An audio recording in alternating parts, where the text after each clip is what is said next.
Welcome. Squall's Dead discusses the possibility of Final Fantasy VIII storyline covertly revolving around the death of its main character early on, a theory which so far appears to be undiscussed on the internet. We will attempt to explain the basis of the theory and argue why it may be true. At the end of the article, we can see that there's no real proof, merely suggestions and hints. However, we hope this analysis will add meaning to the game for all players, perhaps refreshing its value over a decade since the game's release, and inspire a discussion as it did between us. With that said, let's get on with it. The theory. At the end of Disc 1, Squall and friends face Adia on a parade float into Ling City. After the fight, when Adia seems defeated, she conjures an enormous ice shard and propels it through Squall's chest. Squall stumbles back and falls off the platform. He sees Renoa above, reaching to him as he falls. Squall closes his eyes and dies. The entire remaining game time, from the beginning of Disc 2 to the second half of the ending movie, is a dream. A dream? Uh-huh, a dream. A fantasy, a vision, or whatever you want to call it. The dream is basically an extension of the your life flashes before your eyes concept. The entire dream takes only a matter of seconds, but for Squall it passes in real time. For Squall, it's about the endless possibilities he could have seen realized. Squall explores the questions that were raised on the first disc, but he was not able to answer in his lifetime. These questions include, but are not limited to, who is the sorceress Adia? What are her goals and motivation? Where do her powers come from? Why was Cypher in the parade with Adia when he was reported executed? Who was the girl, Elone, that Squall and Quistis saw in the Garden Training Center? Who was Laguna, and why did Squall, Selphie, and Zell all have the same dream about him? And most importantly, who is Squall? Who were his parents? Why did they leave him at the orphanage? Where does he come from? And what would he have done with his life had he not died? Standard interpretations of the story. Today's understanding of the events of Final Fantasy VIII comprise of a mixed bag. Most people focus on who Ultimisia is, what her motives are, and what happens after her defeat. This has led to the misinterpretation of the evidence and symbolism pointing towards Squall's death. Some evidence that formerly appeared to be vague and inconclusive now represent clear allusions and references to the subtlety of Final Fantasy VIII's obscured meaning. In fact, the popular opinion of Final Fantasy VIII falls exactly in line with the nature of elements of the plot that are consistent within the dream theory, and those that are not. For instance, one of the game's biggest criticisms of the game is that the orphanage plot twist appears to be completely random and come out of nowhere. It appears to be too convenient, for how could all the main characters have possibly grown up together in the same orphanage? The brilliance of the dream theory is that it addresses concerns like these and offers a logical explanation. Supporting evidence. Number 1. You've become just a memory. In the latter half of Disc 1, 2 conversations take place concerning Cypher's fate and if he will be executed for attacking the president of Galbadia. During these sections of dialogue, Squall muses to himself on the existential qualities of death. Will they talk about me this way if I die too? Squall was this and that. Using the past tense, saying whatever they want. So this is what death is all about. In this manner, Squall considers his own death and what little difference it will make for the world. This serves as foreboding, an ominous suggestion to the viewer that ill times are ahead. Also note this excerpt from the first conversation concerning Cypher's possible execution. Think what you want. Reality isn't so kind. Everything doesn't work out the way you want it to. That's why. As long as you don't get your hopes up, you can take anything. You feel less pain. Anyway, whatever you have is none of my business. Here Squall states the obvious. Shit happens. People die and there's nothing you can do about it. That's just the way the world is.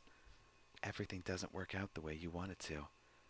Not only is this foreshadowing, but it's also contrary to what some consider to be a central theme of Final Fantasy VIII's story, fate. We'll come back to this point later. The attempted assassination of Adia by Seed at Deling City at the end of Disc 1 is where everything starts and ends. Squall engages Adia and Cypher at the battle on the parade float. After the battle ends, Adia casts a spell on him. After the encounter between Squall and Adia, Squall wakes up in a cell in the Golbadian desert prison. His first dialogue is, "Where am I? I challenged Adia. My wounds? No wounds. How? The Golbadian soldiers. We were surrounded. He was there. Cypher, leering down at me. Damn you, Cypher."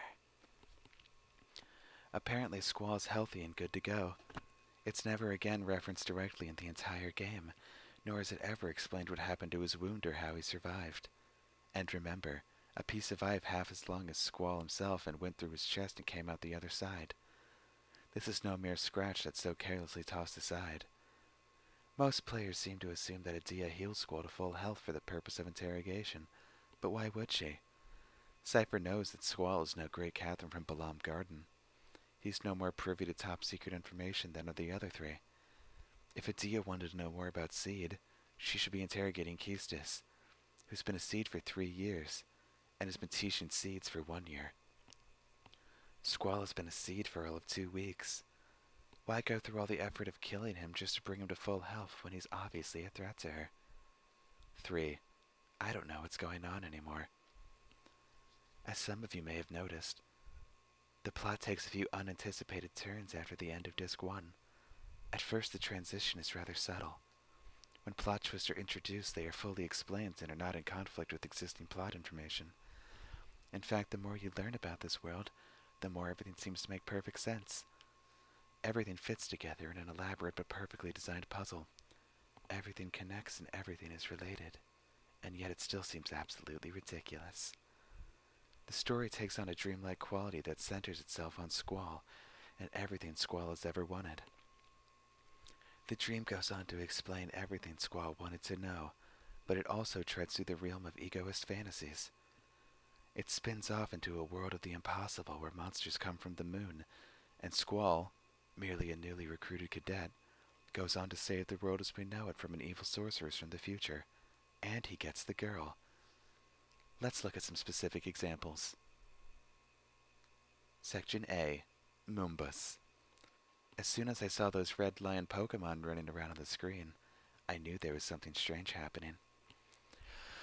The first disc had a fairly high level of realism despite the fantasy and low sci-fi topics present. The characters were all human, and outside of monsters, there were no unearthly creatures to be seen. Renoa had a dog that attacks for her at times, as earthly dogs are known to do. But there weren't any fluffy feline creatures running around yelling, "Laguna, Laguna." Of course, Moombas are explained within the context of the game. In the Shumi village, you can learn who the Moombas are, who they evolved from, and so on and so forth. The game takes the plot developments of the dream very seriously and treats them all as truth, which makes the dream theory especially difficult to argue. Sure, all this stuff seems weird, but how do we know it's all intended to be a dream? Maybe the creators just thought it'd be cool to have talking cats around. And who knows, maybe they did. But I think it's more than convenient that the more fantastical elements such as talking lions do not appear in the game until after the moment where Squall may have died. It should also be noted that Moombas, these benevolent creatures that try to help Squall and his friends escape despite their limited verbal communications, are literally lions.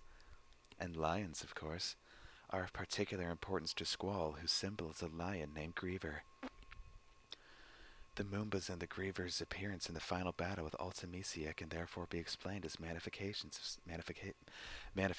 of Squall's mind. Section B, Fishururu. 3 seconds are up. Okay, we've already covered the Moombas and the Shumi, but I still wanted to say, what the fuck? The Master of Garden is a giant yellow sloth alien creature? You guys gotta be kidding me. I don't know about you guys, but this is typical dream material in my mind.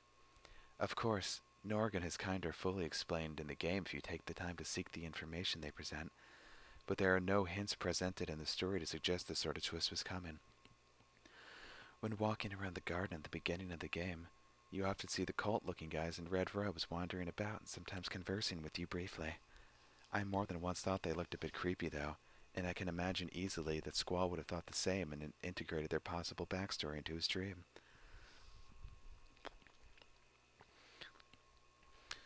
Not only is there no evidence leading up to this discovery, damn it. Not only is there no evidence leading up to this discovery, after Squall and friends kill Norg, that's it. Nothing happens. Squall speaks to Sid, but he doesn't even talk about it. I expected him at least to say, "Oh, by the way, Sid, I just killed that big slimy dude that was hanging around in the basement yelling orders and acting all powerful and stuff. Hope that's no prob." There's no retaliation, no consequences, nothing. The story goes on as if Norg had never come into it. Also in the Norg section, another little twist comes to the surface. Sid and Atia are married. It's another typical twist. The only important older male character and the only important older female character are married and have a backstory that goes back decades. And like Norg, it comes out of completely left field.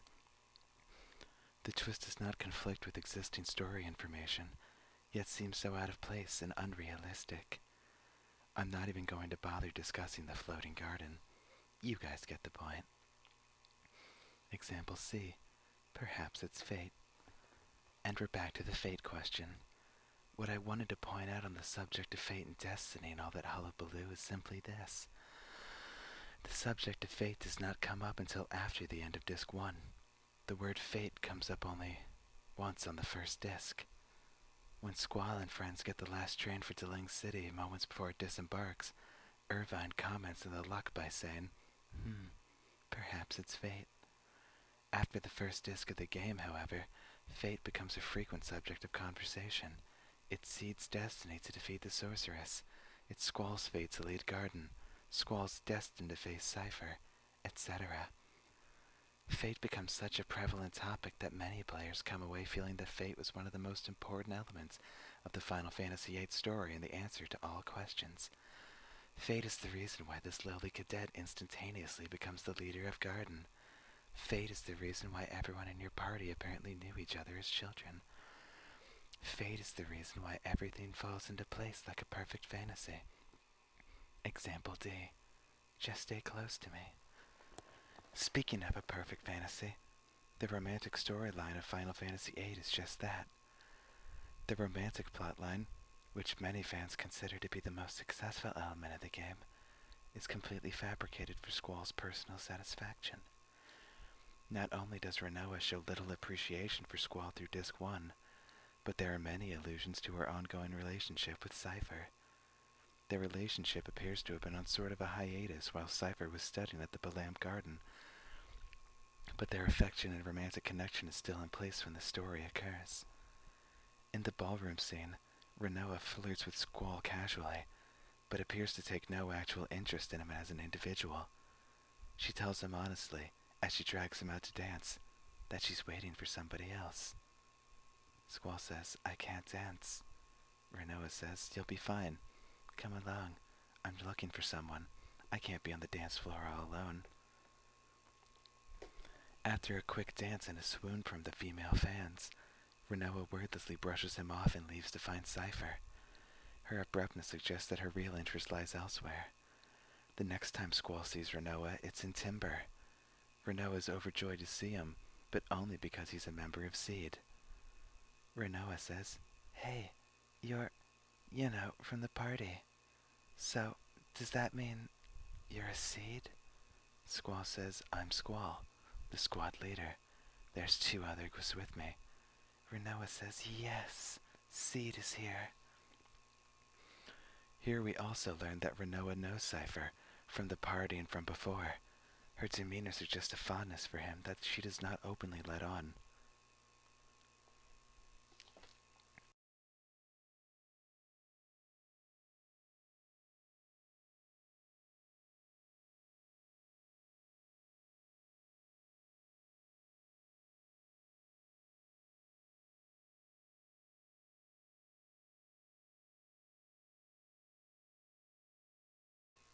After the events at Timber, when the party discusses Cypher's execution, Renoa speaks more openly on her relationship with Cypher.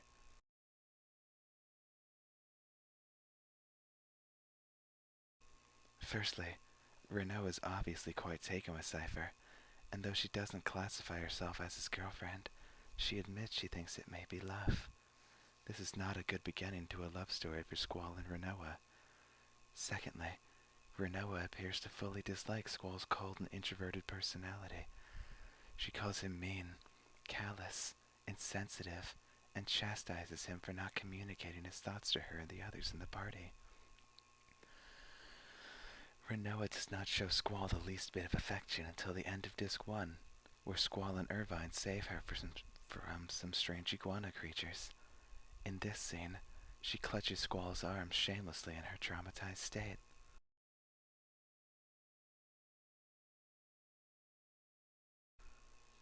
A few moments later, at the sniper position, Squall considers the possibility that he may have to fight Cypher as an enemy. He mentions the possibility to Renoa, who obviously may be heavily affected by Squall trying to kill her romantic interest.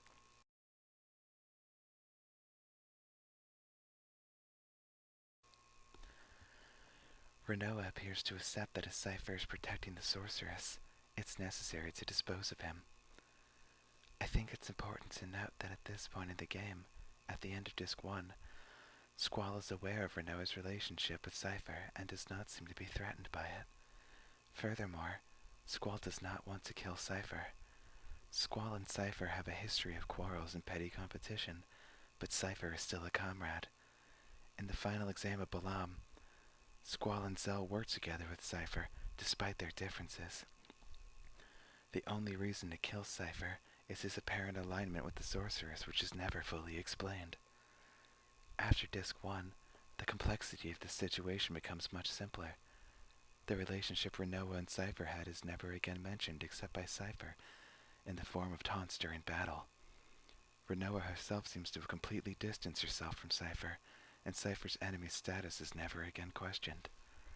Cypher began as a rather complex character, an enemy at times to Squall and Zell, but still a friend in battle.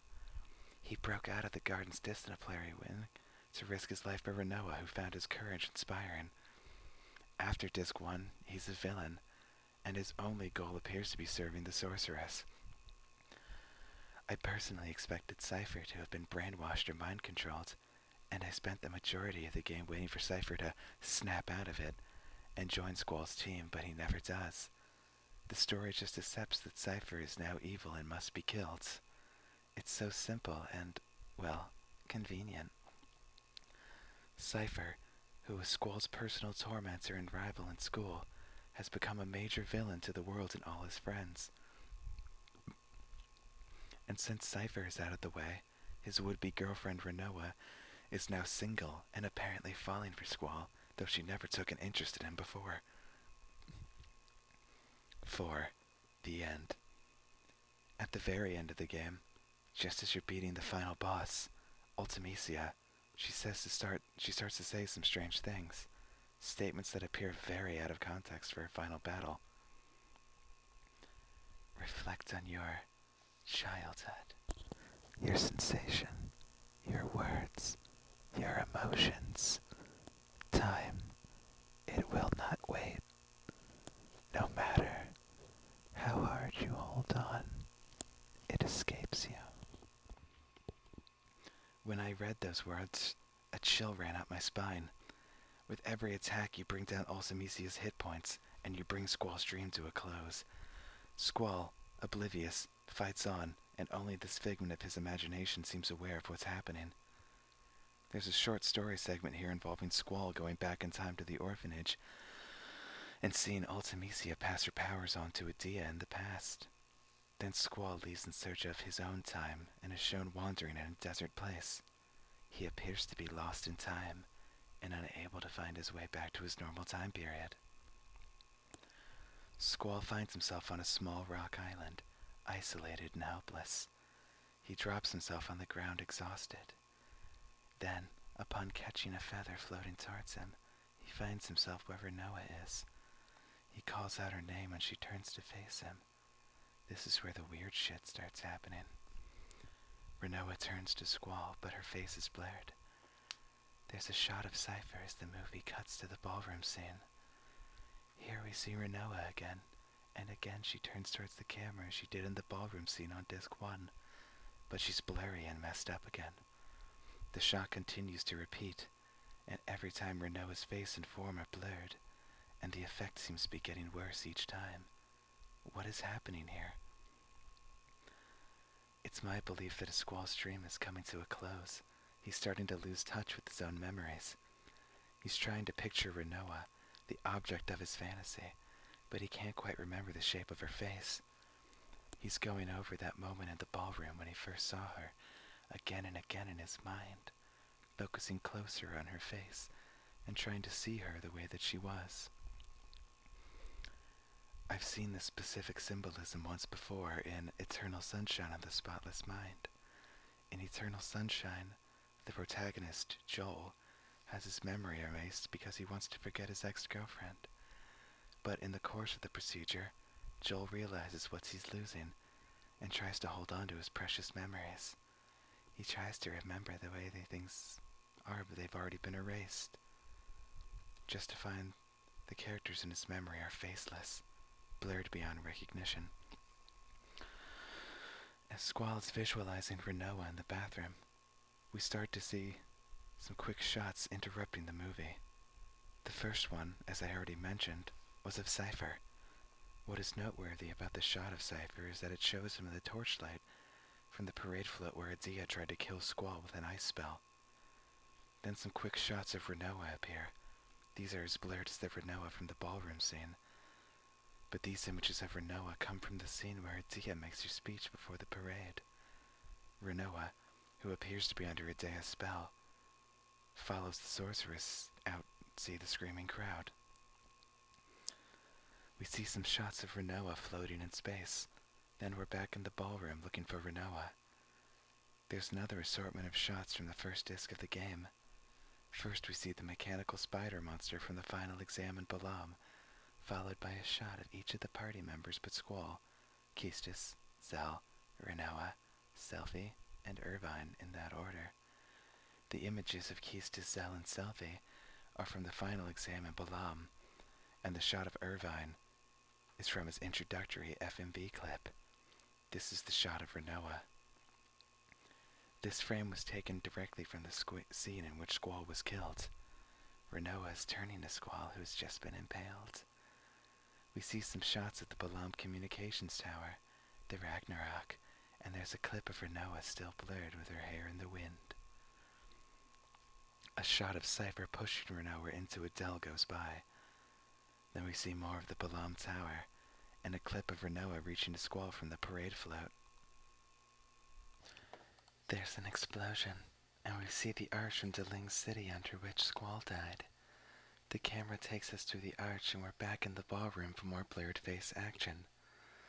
There are a lot of images in this section, including Adia from the parade float, Ultimisia, Renoa in space, the eyes from all the cast members fading into each other, and probably a lot more than that. There's also a frame from the last moment of Disc 1, the image of Squall's eye as he falls onto the parade float. At this point in the movie, and for the last few minutes as well, Squall's life has literally been flashing before his eyes. I feel that there's a particular focus on the two main events of Disc 1, the final exam at Balam, and the encounter with Adia on the parade float. But of course the ballroom scene, which was of particular importance to Squall, is by far the most covered event in the first half of the ending FMV. However, as I've been mentioning throughout this section, there are also snippets of images from the later half of the game, particularly Renoa in space. At the very end of this part of the ending movie, we see Renoa coming towards the camera, arms open for embrace. As before, the closer she gets, the more obscure she becomes. Then we see our first shot of Squall. This shot keeps me up at night. Seriously. So far, the best analysis I have for this screenshot is that Squall feels empty. that he is losing his memories of self, his sense of self, and everything that comes with it. He's having trouble visualizing his memories, or even remembering reality from fiction. Think back to what Ultimisia said at the end of the last battle. Reflect on your childhood, your sensation, your words, your emotions. Time, it will not wait. No matter how hard you hold on, it escapes you. His life is fading from him. You can't hold on forever. Or they just wanted to give me nightmares. There's one last shot of Renoa floating in space. The glass on her space helmet cracks and sends large pointed shards towards the camera. There's a sound, like someone being struck by a sword. We cut to Squall, eyes wide, a tear escaping him. He throws back his head and is consumed by white. And now finally, Squall is dead. We see a white feather fall to the ground, and the screen fades to black. The last 10 minutes of the Final Fantasy VIII ending movie are, in the simplest terms, of heaven, or some equivalent thereof. That horrible Eyes on Me song boots up, and we see Renoa wandering around. She finds Squall and holds him, apparently thinking he's dead. The clouds whirl open so the sun can shine through. Pink flower petals swirl in the wind across a gorgeous green grassy plain, and Renoa looks back to Squall with a look of amazement. Those pink petals turn to white feathers on the wind, and the movie cuts to Balam. At the Balam port we see Cypher, Fujin, and Raijin fishing in the same gorgeous sunny weather that Squall and Renoa were experiencing. Fujin kicks Raijin into the bright blue water, and Cypher cracks up laughing like a schoolboy. Cypher, who I thought we'd finally defeated for the last time, looks up and smiles as Balam Garden sails by overhead. The movie cuts to Laguna, who's standing out at Rain's grave. We get to see Laguna propose to Rain in the past, and they embrace. Laguna in the present sees Alone coming back to see him, and they look up as the Balam Garden goes over them as well. During the credits, they show a home video type clip where all the characters get to act like complete retards. All the party members are there celebrating but Squall and Renoa, and even Sid and Adea are in attendance. Irvine dances like a goon, Selphie bounces around like an airhead, and Zell stuffs his face with hot dogs. Yay. After the final credits, we get to see the stuff that makes the fangirls go wild. Renoa stands out on the garden's balcony with Squall under a starry night sky. She raises her finger just as Squall remembers, and Squall smiles back at her. One last thing. If this was really how the game was meant to be interpreted, why did they make the dream so subtle? I can think of 50 ways to make it more apparent to the audience that the events taking place after Disc 1 are not real. So if the creators meant for Squall to die, they also meant for his death to be obscured and subtle. We view the dream as if we are the dreamers, and even though sometimes events take place that could never ever happen in the real world, we do not become aware that it is a dream. Conclusion. The truth is, I don't think there's a substantial amount of evidence to conclude whether or not the writers intended for the audience to interpret the game in this fashion. I choose to believe that this is how the game was intended to be understood, because to me, the game makes no sense otherwise. Everything that happens to the characters after the first disc is ridiculous. The ending is like recapping the game on acid. There has to be something more to the story than a simple hero-takes-all plot. Sometimes, while writing this article, I really felt that this is the real story of Final Fantasy VIII. But sometimes it all sounds like poppycock to me. In any case, I think Squall's dead is an interesting theory, worth considering at least, and I hope you think so too. Thanks for reading, and let us know what you think in the comment section below. I hope you enjoyed.